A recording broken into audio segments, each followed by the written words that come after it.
Alexis Poulain, sans réserve, l'invité. Et on enchaîne tout de suite. Bonjour Fadélia Maroufi, Bonjour. Vous êtes cofondatrice de l'Observatoire des fondamentalismes à Bruxelles. Alors vous êtes en France pour quelques jours. La Belgique a été touchée lundi par un terroriste. En France, c'était vendredi que Dominique Bernard, un professeur, a été tué. La Suède est visée. Est-ce que l'Europe actuellement est sous attaque ? Mais je pense que l'Europe non seulement est sous attaque, mais ça fait depuis quelques années quand même. On a bien vu qu'il y a eu d'autres attentats, notamment au musée juif à Bruxelles en 2014, en 2015, 13 novembre à Paris, à Bruxelles en 2016. Donc c'est des attaques qui ont eu depuis plusieurs années, et on sent bien que, pour moi en tout cas, il me semble que ça n'a pas, que ça n'a pas cessé par la suite, puisqu'il y a eu aussi des attaques au couteau. On a eu, voilà, donc il y a eu pas mal de phénomènes qui ont montré, et on parlait de cas individuels, mais pour moi il n'y a pas de loup solitaire et pas de cas individuel. Je pense que tout ça fait partie, en tout cas depuis ces dernières décennies, de ce qu'on appelle, ce que en tout cas Gilles Kepel appelle le djihad, tout le djihad d'atmosphère, etc. Tout ça pour moi en fait, ça vient justement de toutes les propos des frères musulmans, du frérisme qui se déploie en Europe. Donc vous êtes plutôt d'accord avec Gérald Darmanin quand il accuse Karim Benzema d'être proche des frères musulmans dans ses prises de position publiques ? En tout cas, on sait que depuis plusieurs décennies, depuis plusieurs années, on a des générations, 2e, 3e, voire 4e génération, qui sont influencées, qui ont été formées et qui sont influencées par le frérisme en Europe.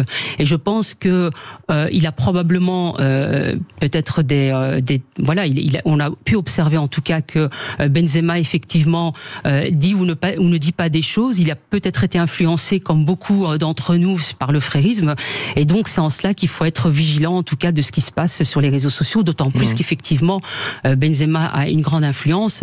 Maintenant, est-ce qu'il est directement lié aux frères musulmans ? Ça, je pense que c'est des éléments que monsieur Darmanin doit avoir. Alors, on espère, sinon c'est Minority Report. Est-ce qu'il y a aujourd'hui dans la communauté musulmane une prise de conscience aussi des moyens d'autodéfense face à la propagande justement des frères musulmans ou face à certains courants radicaux ? En tout cas, pour cela, il faudrait déjà qu'on en parle, qu'on sache de quoi on parle, parce que c'est vrai que on voit par exemple que dans les universités, on sait que les frères musulmans ont attaqué d'abord, ont noyauté les universités, l'enseignement et d'autres secteurs en Europe.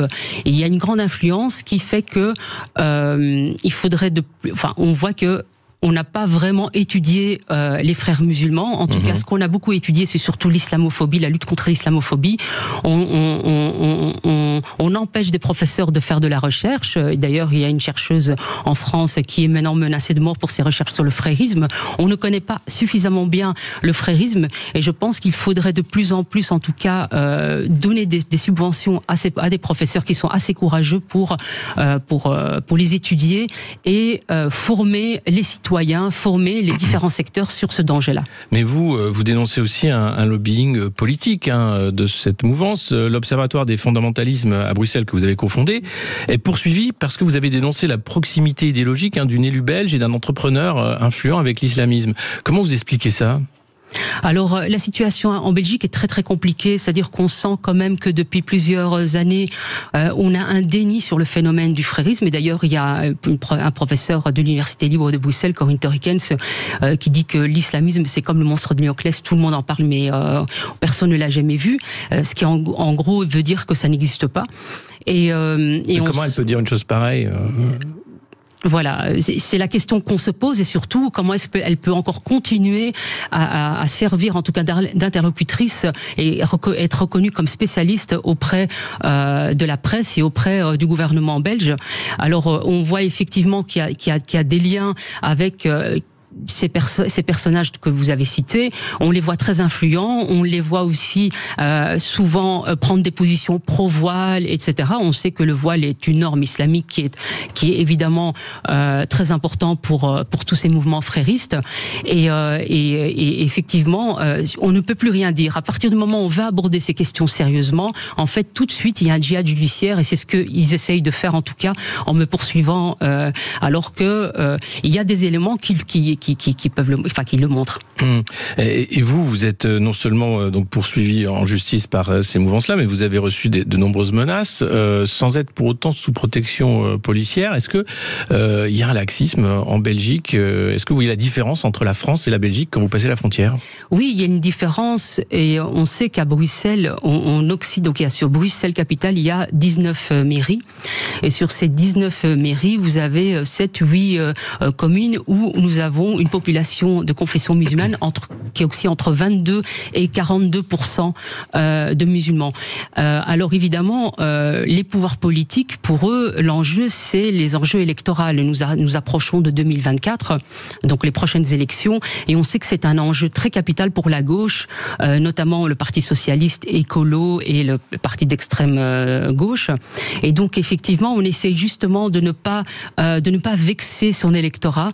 Et donc il y a un déni total sur ces phénomènes. Il y a un déni évidemment, et on ne peut pas aborder ces questions. Donc l'islamisme et le radicalisme, on essaie de ne pas les aborder. Et pire encore, on travaille de plus en plus, et en tout cas après les attentats de 2016 à Bruxelles, il y a eu des appels pour travailler sur ces questions-là, et on sait que ceux qui ont reçu les financements, ce sont surtout des gens qui sont soit frères ou soit proches des frères musulmans à Bruxelles, et qui travaillent essentiellement sur ces questions-là. Et donc au jeu de l'argent public, en fait. Voilà, donc l'argent public finance des associations, des organisations pour déradicaliser ou pour travailler sur le radicalisme. En réalité, la seule chose qu'on travaille, c'est sur le thème de l'islamophobie, c'est-à-dire qu'on dit aux gens, en gros, il faut éviter d'être islamophobe, c'est ça qui fait que les jeunes sont radicalisés.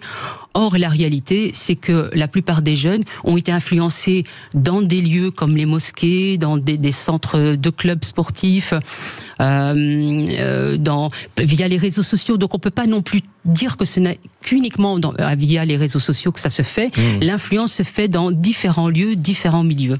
Et c'est quoi le modèle belge, en fait? Est-ce que c'est un modèle à l'anglaise de communautarisme, ou est-ce que c'est un modèle plus sur le modèle français d'intégration, de laïcité? Quel est le choix qui a été fait par la Belgique?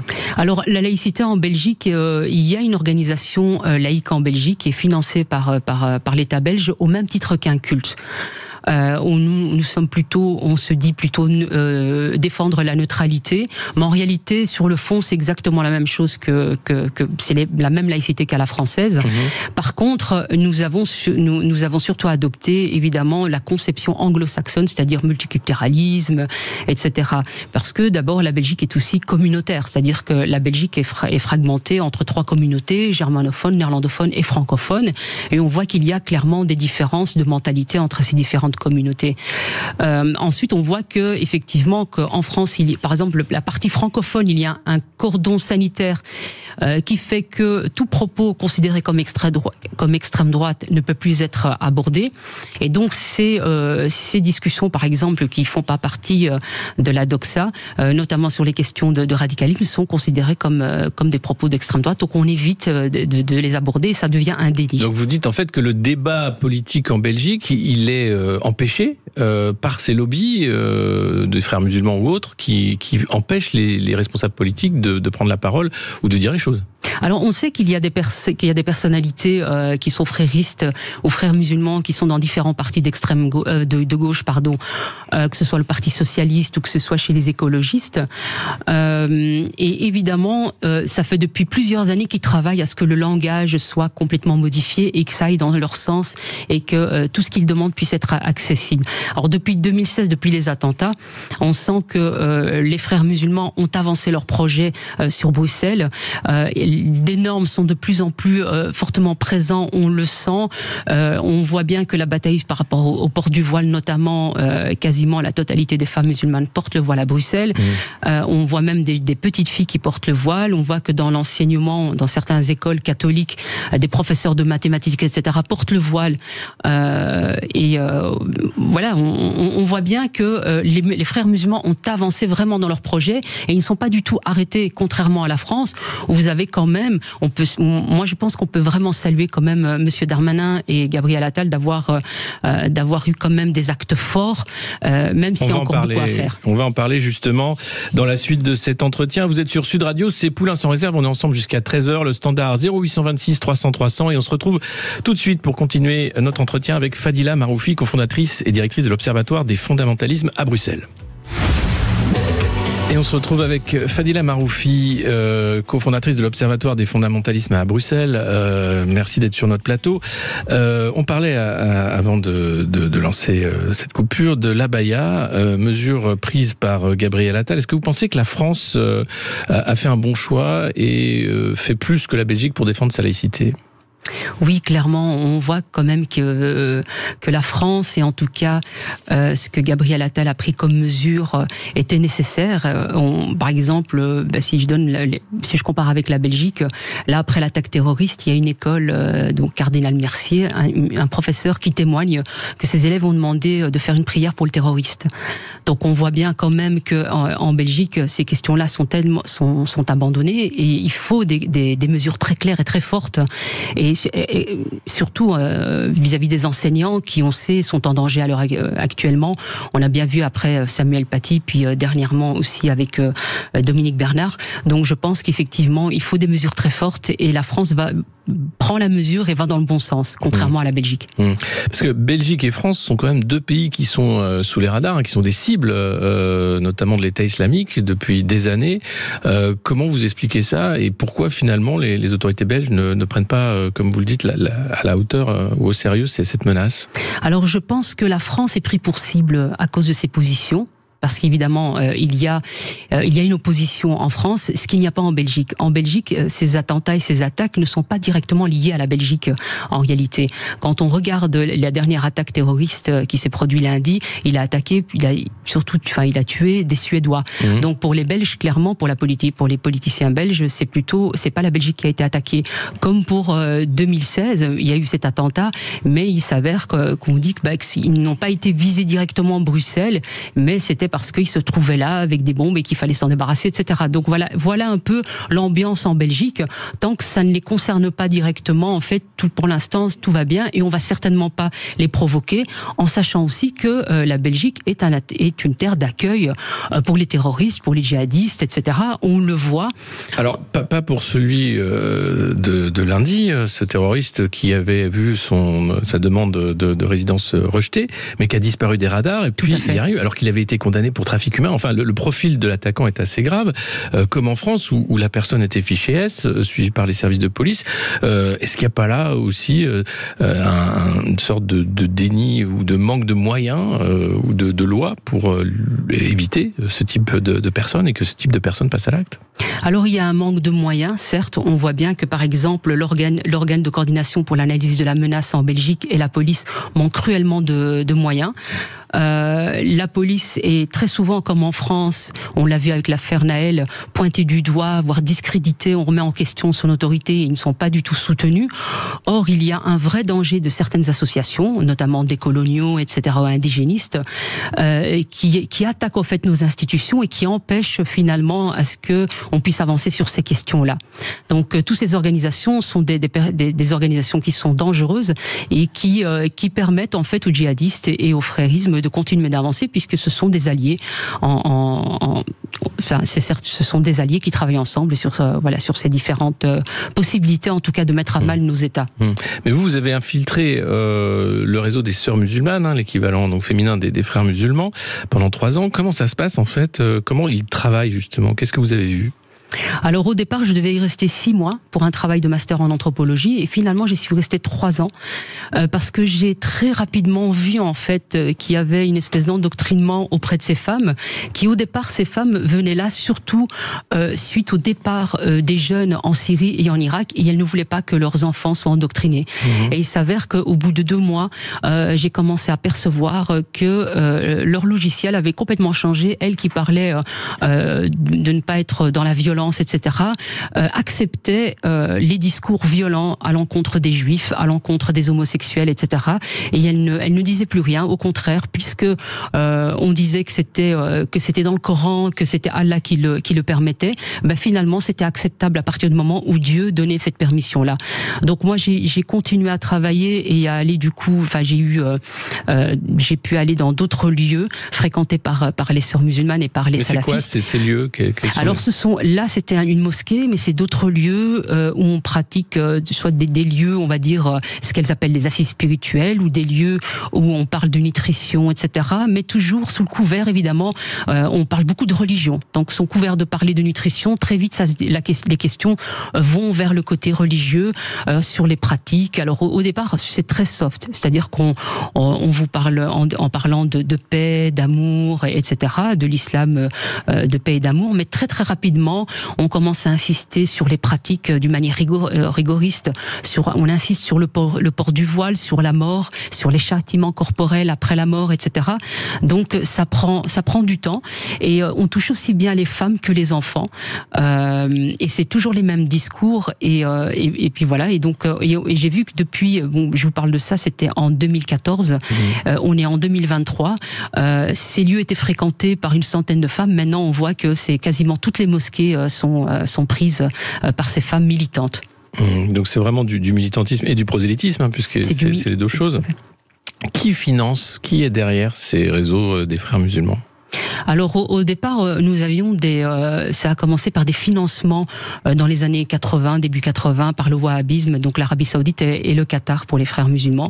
Et progressivement, on voit que des gens se sont constitués en association et ont pu obtenir aussi des financements, soit de la région bruxelloise, en tout cas pour la Belgique, et puis on voit aussi par l'Union européenne. L'Union européenne, justement, avait été critiquée pour des spots de publicité qui mettaient en scène des femmes voilées.